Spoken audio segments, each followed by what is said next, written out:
गुरु भक्त एकलव्य. हिरण्यधनु हा भिल्लांचा राजा होता. त्याच्या मुलाचे नाव एकलव्य. त्याला धनुर्विद्येत पारंगत व्हायचे होते. गुरु द्रोणाचार्यांची कीर्ती त्याने ऐकली होती. तो हस्तिनापूरला आला. त्याने द्रोणाचार्यांच्या पायांवर डोके ठेवले. आपल्याला शिष्य करून घेण्याची त्यांना विनंती केली. द्रोणाचार्य कौरव पांडवांना शिकवत होते. त्यांनी एकलव्याला शिष्य करून घेतले नाही. एकलव्याने द्रोणाचार्यांना आपले गुरु मानले होते. तो निराश झाला नाही. द्रोणाचार्यांना वंदन करून तो निघून गेला. रानात जाऊन तिथे त्याने द्रोणाचार्यांची मातीची मूर्ती बनवली. ती एका झाडाखाली ठेवली. एकलव्य रोज त्या मूर्तीची पूजा करी. मग धनुष्य बाण चालवण्याचा सराव करी. पूर्ण मन लावून एकाग्रतेने त्याने सराव चालू ठेवला. अनेक दिवस गेले. एकलव्य धनुष्यविद्येत कुशल झाला.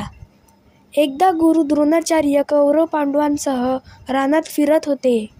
त्यांच्याबरोबर एक कुत्रा होता.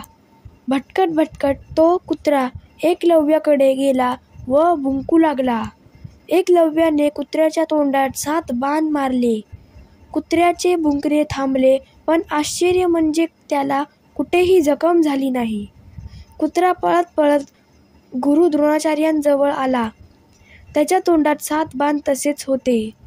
द्रोणाचार्य आश्चर्यचकित झाले.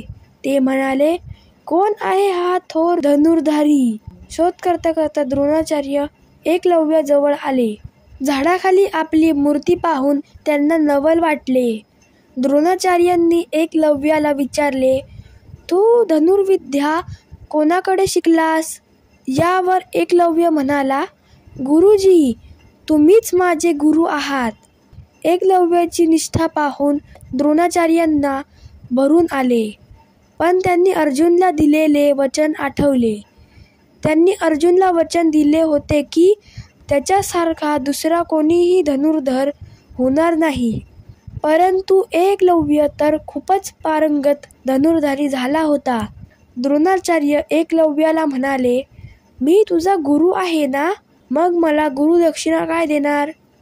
एकलव्य म्हणाला, गुरुजी, आपण मागल ते मी आनंदाने देईन. द्रोणाचार्य म्हणाले, तू तुझ्या उजव्या हाताचा अंगठा मला दे. द्रोणाचार्यांनी आपल्याला शिष्य मानले याचाच एकलव्याला आनंद झाला. त्याने क्षणाचाही विलंब न करता आपल्या उजव्या हाताचा अंगठा कापून गुरुदेवांच्या चरणी अर्पण केला. द्रोणाचार्य एकलव्याला म्हणाले, धन्य तुझी गुरुभक्ती. माझा तुला आशीर्वाद आहे. तर फ्रेंड्स, तुम्हाला व्हिडिओ आवडला असेल तर या व्हिडिओला लाईक करा, शेअर करा आणि चॅनलला सबस्क्राईब करायला विसरू नका. Thank you friends and bye bye.